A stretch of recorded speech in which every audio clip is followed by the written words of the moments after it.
Hamas Israel যুদ্ধ শুরুর পর থেকেই গাজার সমর্থনে লোহিত সাগরে ত্রাসের সৃষ্টি করে ইরান সমর্থিত ইয়েমেনের হাউথি বিদ্রোহীরা। পশ্চিমা এবং ইসরায়েলি পণ্যবাহী জাহাজগুলোকে টার্গেট করে বিশ্বব্যাপী আলোড়ন এবং আতঙ্কের জন্ম দেয় সশস্ত্র গোষ্ঠীটি। এর জেরে যুক্তরাষ্ট্র ও মিত্রজোটের রোষানলেও পড়ে তারা। দফায় দফায় হামলার শিকার হয়েও অব্যাহত রেখেছে পশ্চিমা বিরোধী তৎপরতা।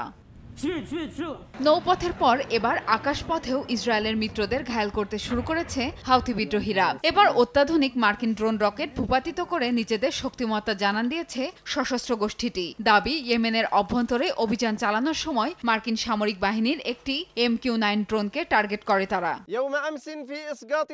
যুক্তরাষ্ট্রের আরও একটি অত্যাধুনিক MQ-9 ড্রোন ভূপাতিত করেছে আমাদের যোদ্ধারা। ড্রোনটি শত্রুতামূলক কার্যক্রম চালানোর জন্য পরিচালিত হচ্ছিল। পরে ক্ষেপণাস্ত্র দিয়ে টার্গেট করা হয় সেটিকে।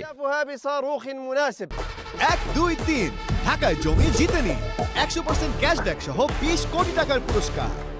মার্কিন সেনাবহরে থাকা উচ্চ ক্ষমতা সম্পন্ন MQ-9 রিপার ড্রোনটি ঘন্টায় 882 কিলোমিটার গতিসম্পন্ন।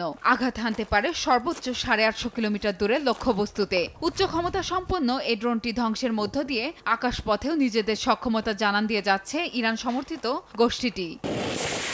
এদিকে ড্রোন ধ্বংসের কথা স্বীকার করলেও তা কিভাবে বা কারা ঘটিয়েছে সে বিষয়টি উল্লেখ করেনি যুক্তরাষ্ট্র। বিশ্লেষকরা বলছেন, হাউথি বিদ্রোহীদের এই বাড়তি সক্ষমতা বেশ বিপাকে ফেলবে যুক্তরাষ্ট্র এবং পশ্চিমা মিত্রদের।